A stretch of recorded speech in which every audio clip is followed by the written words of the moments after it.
Hello students, welcome again बच्चे। Last class हमारी complete हुआ था जीएसटी का कुछ बेसिक सिनेरियो, जिसमें आप लोगों ने चेक किया था कि कब जीएसटी पे करते हैं और कब रिसीव करते हैं। तो अब तक जो पढ़ा था जस्ट एक मिनट में सुनो क्या था।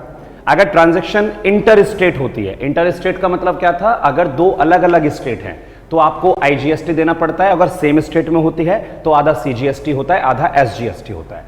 हमने जीएसटी के 5 स्लैब पढ़े थे, 0, 6, 12, 18, 28, इस तरह से हमारे स्लैब रेट थे। और उसके बाद हमने पढ़ा था अगर हम जीएसटी पे करते हैं तो इनपुट जीएसटी यूज करते हैं, डेबिट होता है हमेशा as it is prepaid expense, और अगर हम रिसीव करते हैं तो आउटपुट जीएसटी क्रेडिट होता है। तो उसके बाद हम आगे फॉरवर्ड कर रहे हैं। जस्ट मैं एक बार वापस एक बार एंट्री लिख के दिखा देता हूं आपको क्या था। व्हाइल मेकिंग एनी पेमेंट, हमने ऐसा पढ़ा था कि कभी भी आप कोई पेमेंट करेंगे तो आप वर्ड यूज करेंगे इनपुट जीएसटी। अब इनपुट सीजी होगा या एसजी होगा, ये इस बात पे डिपेंड करता है कि ट्रांजैक्शन कहां पर है। अगर आप दिल्ली के हैं और किसी दूसरे स्टेट में ट्रांजैक्शन आपने करी हुई है तो सारा आईजीएसटी होगा। अगर आप दिल्ली के हैं और दिल्ली में ही ट्रांजैक्शन करते हैं तो आधा सेंट्रल गवर्नमेंट और आधा state government, that may be in the form of CGST and SGST.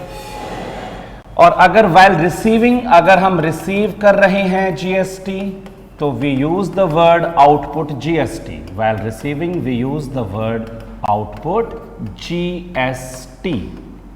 हमने क्या चेक किया था, अगर मैंने बताया था अगर हम परचेज करते हैं तो उस टाइम पर आपकी जनरल एंट्री याद करो क्या पढ़ी थी बच्चे। हमने पढ़ा था परचेज डेबिट। आप एक गुड्स खरीदे तो अगर आपने कोई एसेट्स खरीदी है तो एसेट्स डेबिट।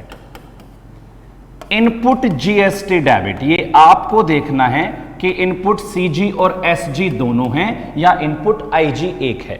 और 2, अगर आपने कैश में परचेज करी है तो कैश, अगर आपने उधार खरीदा है तो नेम।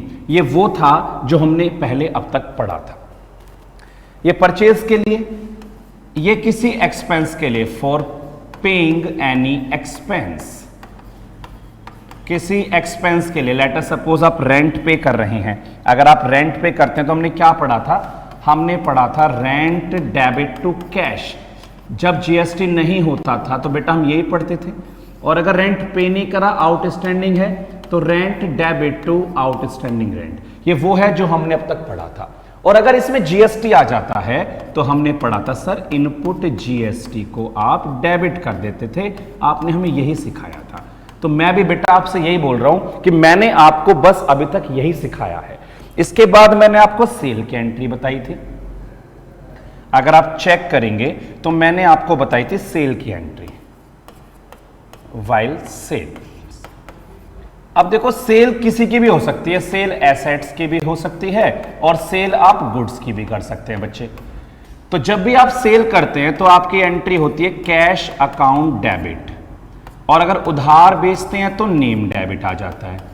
प्यारे बच्चों, गुड्स बेचते हो तो टू सेल्स लिखते हो, और अगर मशीन बेच रहे हो तो मशीन का नाम, यानी एसेट्स बेच रहे हो तो एसेट्स का नाम हम लिखते थे। हाँ सर, याद आ गया। और सर आपने बताया था आउटपुट जीएसटी को क्रेडिट करते हैं। बेटा मैं बिल्कुल वही आपको रिकॉल कर रहा हूं कि आउटपुट जीएसटी को क्रेडिट करते हैं। अगर कोई फर्दर इनकम हुई है, अगर कोई इनकम हुई है, मान लेते हैं आपको कमीशन मिला, एग्जाम्पल के हमने क्या कंसीडर किया, कमीशन, तो हमने क्या पढ़ा था इसमें, हमने इसमें पढ़ा था sir cash account debit to commission. हाँ जी, बिल्कुल ऐसे ही पढ़ा था। मैं आपकी बात से एग्री करता हूं। सर आउटपुट जीएसटी भी तो पढ़ाया था। मैंने कहा बिल्कुल पढ़ाया था बेटा। आउटपुट जीएसटी सीजीएसटी भी हो सकता है और आउटपुट एसजीएसटी भी हो सकता है, या खाली आउटपुट आईजी भी हो सकता है, ये आपको देखना है। हाँ सर ये बात तो ठीक है। और अगर कमीशन मिलना बाकी है तो वर्ड यूज किया था एक्रूड कमीशन, फिर एंट्री क्या होगी, एक्रूड कमीशन टू कमीशन। तो बच्चे ये वो है जो अभी तक मैंने आपको इस चैप्टर में पढ़ाया। अब मैं अलग अलग सबकी एंट्री लिख के बताऊं तो मैंने एक में कंबाइंड एंट्री कर दी। मैं वापस से आपको रिकॉल कर रहा हूं। मैं 5 एंट्रीज आपको पढ़ाता हूं जनरल, आप उनमें समझने का प्रयास करेंगे कि ये क्या था, फिर हम आगे बढ़ेंगे। लो जी, आप चेक करेंगे पहला एग्जाम्पल आज का, परचेज फर्नीचर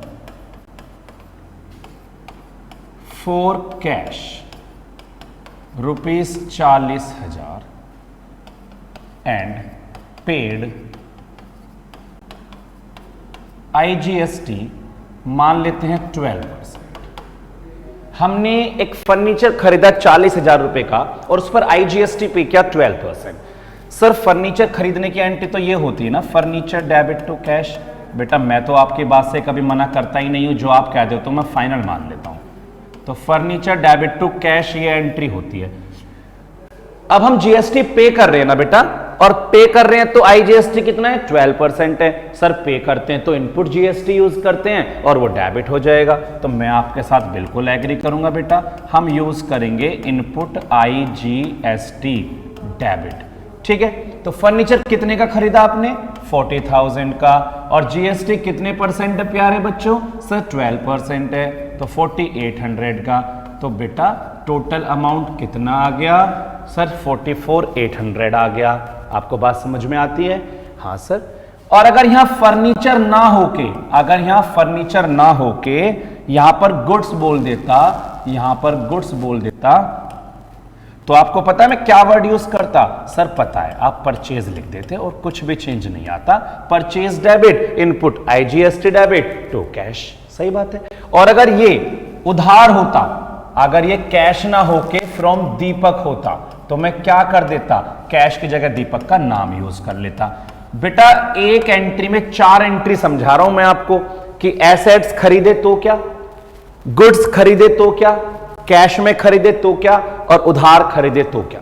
अगर वो बोलता है फर्नीचर परचेज फ्रॉम दीपक तो फर्नीचर डेबिट टू दीपक। अगर वो बोलता है गुड्स परचेज फ्रॉम दीपक तो परचेज डेबिट टू दीपक। अगर वो बोलता है फर्नीचर परचेज फॉर कैश तो फर्नीचर डेबिट टू कैश। वो कहता है फर्नीचर परचेज फ्रॉम दीपक तो फर्नीचर डेबिट टू दीपक। तो बात तो सारी समझ में आ रही होंगी आपको, ऐसा तो मैं कुछ मुश्किल नहीं करा रहा जो आपको दिक्कत होगी। हाँ सर डन है। अब बेटा कभी कभी क्या होता है ना, GST का अमाउंट इंक्लूड होता है, इंक्लूड होता है। आप इस एंट्री को बहुत ध्यान से समझना, आपके एग्जाम में बिल्कुल पूछ सकता है। रेंट पेड रुपीज, अमाउंट कुछ अच्छा से ले लेते हैं, 18,108, 15,000। चलो अभी हम नॉर्मल लेते हैं, फिर इसके बाद आपको डिफरेंस बताऊंगा। Rent paid rupees 15,000 and GST charged 6% SGST और 6% ISCGST। आपने 15,000 रुपए का रेंट पे किया और उस पे GST 6% CG और 6% SG चार्ज किया। सर रेंट पे करने की एंट्री तो हमें आती है ना। मैंने कहा बताओ क्या होती है। आपने कहा sir rent debit to cash ही तो पढ़ाया है आपने हमें। मैंने तो हमेशा से ऐसा ही पढ़ाया बेटा।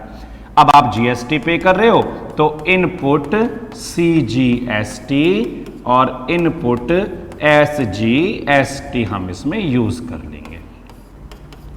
सर अमाउंट क्या आएगा प्यारे बच्चों? 15,000 का रेंट था, 6% CG मतलब 900 और 6% SG मतलब 900। ओहो सर 16,800 रुपए हो गए। तो GST 1,800 रुपए चला गया रेंट में। मैंने कहा हाँ जी 1,800 चला गया। वो रेट कुछ भी दे, वो 18% दे तो मैं नो ट्रीट कर लेता। 18% होता है वैसे रेंट पे, वो खैर आपकी बात की बात है। आपको एग्जाम में कितना लगेगा वो लिख के देगा वो। Otherwise what ever the amount मैं कंसिडर कर सकता हूं, मुझे कोई दिक्कत है नहीं बेटा इसमें। समझ रहे हो मेरी बात? अब बेटा इस एंट्री को मैंने चेंज करके आपको ये दोबारा एंट्री बताऊंगा, ध्यान से समझने का प्रयास करना। इसको क्या बताना चाह रहा हूं? रेंट पेड रुपीज 16,800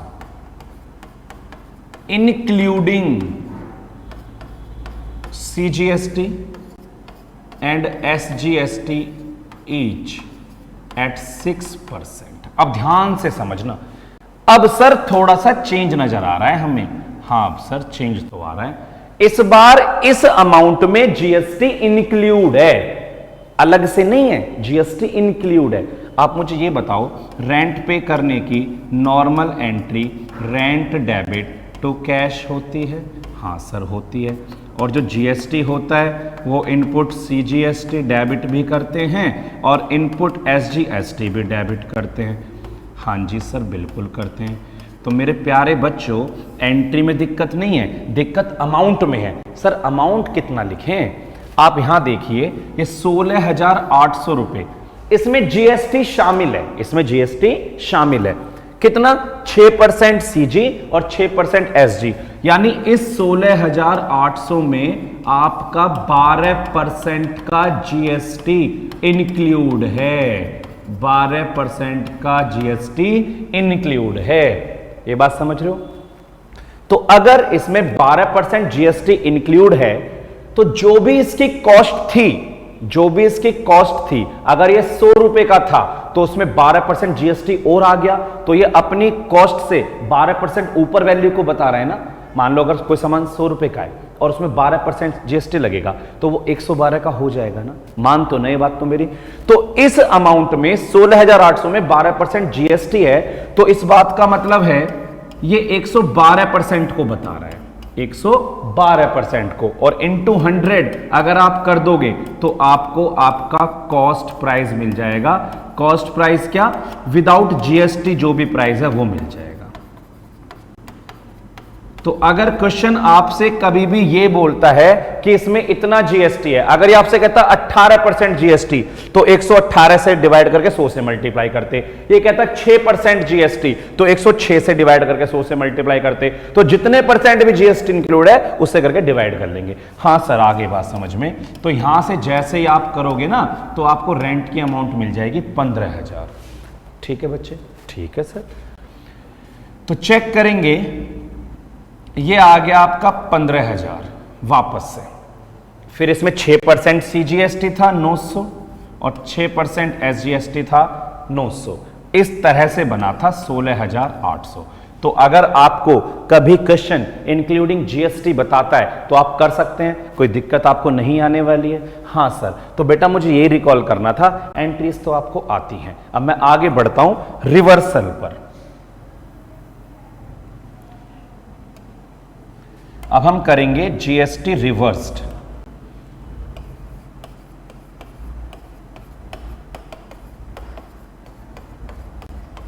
अभी ध्यान से पढ़ना आप जीएसटी रिवर्सल की एंट्री। आप ये बताओ, आपने परचेज की एंट्री क्या करी? परचेज डेबिट टू कैश या बंदे का नाम, आप यही कर रहे थे? हाँ सर। और अगर इसमें जीएसटी आ रहा था तो सर हम इनपुट जीएसटी को डेबिट कर रहे थे। वो आपके ऊपर डिपेंड है, वो क्वेश्चन पे डिपेंड है कि इनपुट सीजी और एसजी या इनपुट आईजी, वो तो एक ही होता है, तो आप जानते हैं ना बेटा। हाँ सर। अगर आप यहां पर परचेज रिटर्न करते हैं, if purchase return is made, तो मुझे एक बात बताओ, आप जब परचेज रिटर्न करोगे तो आप सामान वापस दे के आओगे? जब आपने सामान खरीदा था तो आपने जीएसटी पे किया था, और जब आप सामान वापस करोगे तो क्या आपका जीएसटी भी वापस नहीं हो जाएगा? या फिर सामान वापस करोगे क्या होगा, भाई जीएसटी तो हम पे कर रहे हैं, ऐसे कैसे हो सकता है? जब सामान वापस करोगे तो जीएसटी भी तो कट जाएगा ना। सर बिल्कुल कट जाएगा। तो आप पता है क्या एंट्री करेंगे? आप नॉर्मल परचेज रिटर्न की एंट्री क्या करते हैं? नाम डेबिट, और कैश में थी तो cash debit to purchase return. I don't think कि आपको इस एंट्री में कोई दिक्कत होगी, ये एंट्री हमने हमेशा से पढ़ी है। तो जो जीएसटी आपने पे कर रखा है, इनपुट जीएसटी, वो वापस से क्रेडिट हो जाएगा रिवर्स्ड के केस में। क्या हो जाएगा? रिवर्स्ड। सर आप एग्जांपल लेके बताना चाहेंगे क्या? बेटा मैं बिल्कुल निराश नहीं करूंगा आपको, आप यहां समझने का प्रयास करिए। Purchased goods for ₹10,000 at 6% CGST and SGST each। आपने 10,000 रुपए का सामान खरीदा, उसमें 6% सीजी 6% एसजी था। मुझे एंट्री बताइए क्या होती है? सर परचेज अकाउंट डेबिट होता है, इनपुट सीजी एसटी भी डेबिट होता है, और इनपुट एसजीएसटी भी डेबिट होता है। और टू क्या लिखते हैं बेटा? सर टू लिखते हैं कैश। तो टू कैश लिखते हैं। 10,000 का सामान था, 6% सीजी 6% एसजी, 11,200 रुपए। तो ये तो वो पुरानी एंट्री थी। अब जरा रिवर्सल देख लो। अगर एंट्री आपसे कहती है गुड्स वर्थ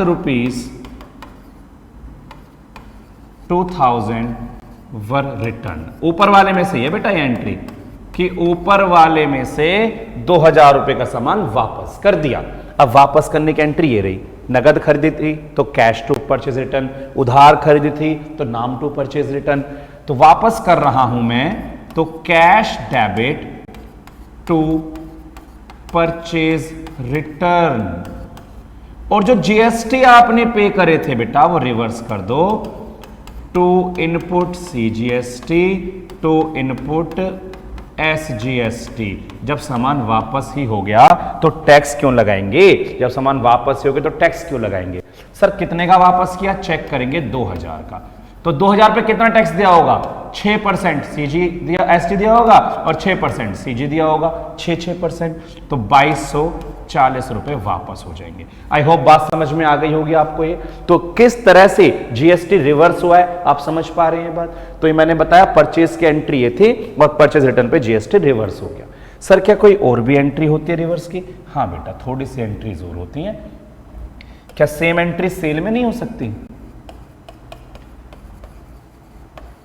जब हम गुड्स सेल करते हैं, तो एंट्री क्या होती है? कैश अकाउंट डेबिट या नेम डेबिट टू सेल्स, यही करते हो ना बेटा। और जो जीएसटी पे कर रहे हो उसे किस नाम से लिखते हो? Output GST. वो क्वेश्चन पे डिपेंड है कि आउटपुट सीजी है या एसजी है या आईजी है, वो तो आप जानते हैं। अब अगर ये रिटर्न हो जाते सामान जो आपने भेजे थे, ये सामान वापस आ जाते, तो सर फिर तो एंट्री ये पढ़ी है हमने, सेल्स रिटर्न डेबिट, और जो भी बंदे का नाम है वो, और अगर कैश में थी तो कैश वापस करना पड़ जाएगा। तो बेटा जीएसटी भी तो रिवर्स कर दोगे ना भाई। जब आपने सेल किया था तो आपने जीएसटी को रिसीव किया था और वो बंदा अब सामान वापस लेके आगे लाओ भाई मेरा सामान, वो कह रहा भैया मैं नहीं ले रहा सामान। मैंने कहा ठीक है भाई जीएसटी भी ले जा अपना, यही तो होगा ना, मैं जीएसटी थोड़ी रख लूंगा किसी का रिटर्न करके, तो जीएसटी रिवर्स करना पड़ेगा। सर एंट्री फिर से बताएंगे अमाउंट के साथ? बेटा अब तो क्या ही जरूरत है, आप सेम कर सकते हो। चलो फिर भी बता देता हूं मैं एक छोटी सी entry. Sold goods for cash ₹10,000। इस बार आईजीएसटी यूज कर लूं? चलो आईजीएसटी पता तो आपको चल ही गया है ना। एंड आईजीएसटी पेड 12% का आईजीएसटी। तो आप ये बताओ सेल करने की एंट्री क्या होती है? Cash account debit to sales, यही होती है। और टू आउटपुट आईजीएसटी। तो सर 10,000 की सेल है, 12% का आईजीएसटी है, तो 11,200। ये तो बेटा पुरानी एंट्री है। अब ये देखो रिटर्न हो रहा है गुड्स, अब चेक करेंगे। रिटर्न गुड्स फ्रॉम कस्टमर, ये कस्टमर हमारा सामान वापस दे गया फॉर ₹4,000। 4,000 वाला सामान वापस आ गया। अब आप sales return debit to name, यही एंट्री होती है। तो सेल्स रिटर्न डेबिट और टू जो भी उसका नाम है, किसका नाम है? कस्टमर का। कैश में बेचे तो कैश लिख देना, नाम है तो नाम। तो बेटा जीएसटी भी तो रिवर्स करोगे, जो आउटपुट आईजीएसटी पे करके आए थे वो भी तो वापस हो जाएगा। जी सर एग्रीड, पूरा एग्रीड, तो एग्रीड तो एग्रीड, बात खत्म। 4,000 का सामान वापस, 12% का जीएसटी और 4,480 भैया कैश ले जा अपना, हमें परेशान मत कर। सही है बात ये? तो बेटा मैंने आपको जीएसटी रिवर्स बता दिया। अब जो मेरी स्पेसिफिक परचेज एंट्री में जीएसटी रिवर्स होता है तो वहां और कर लेते हैं बस उसके बाद जीएसटी सेट ऑफ बच जाएगा बेटा। वो आप सब लोगों को इतना कुछ खास होता नहीं, क्योंकि 11th क्लास में बहुत सारे स्कूल्स में तो उसका डिस्कशन होता ही नहीं है। बाकी हम देख लेंगे, कोई दिक्कत नहीं है, चेक करेंगे प्लीज। मैंने आप सबको स्पेसिफिक परचेज एंट्री पढ़ाई है। हाँ शायद मेरे यूट्यूबर्स अभी इस चीज को नहीं जानते हैं जो यूट्यूब पर हैं कि भाई मैंने ऐसा कुछ पढ़ाया था, इसलिए मैं वापस रिकॉल कर देता हूं। मेरी 4 एंट्री स्पेसिफिक परचेज एंट्री का पार्ट मानी जाती है बेटा, ध्यान से पढ़ेंगे। सबसे पहले लॉस बाय फायर या लॉस बाय थेफ्ट, सामान चोरी हो गया या आग से जल गया। जितनी भी ये स्पेसिफिक परचेज एंट्री हैं, ये सारी एंट्री कॉस्ट प्राइस से होती हैं। लेट मी टेल यू, ये सारी एंट्री कॉस्ट प्राइस से होती हैं। पहली चीज तो कॉस्ट प्राइस से होती हैं, और दूसरी बात ये कि इन सब में परचेज अकाउंट क्रेडिट होता है। इन सब में परचेज अकाउंट क्रेडिट होता है। सर क्यों होता है बेटा, मैं रीजन भी बताता हूं आपको। आप जब गुड्स खरीदते हैं तो आप कौन से अकाउंट में रखते हैं? परचेज अकाउंट में ना। गुड्स परचेज तो परचेज टू कैश। अब अगर उसी सामान में से कभी भी आपके पास से सामान गया, मान लो आपने से उसमें थोड़ा सा सामान चैरिटी में उठा के दे दिया, तो उस परचेज में से तो गया ना, खर्चा चैरिटी का नाम का हुआ, गए क्या? गुड्स। और गुड्स कौन से अकाउंट में थे? परचेज। तो परचेज तो क्रेडिट होगा ना। तो इसीलिए इन सब में परचेज क्रेडिट होता है। पहली एंट्री आएगी लॉस बाय फायर या थेफ्ट। आप एंट्री करेंगे लॉस बाय फायर या थेफ्ट डेबिट और टू परचेज। Okay sir. दूसरी एंट्री गुड्स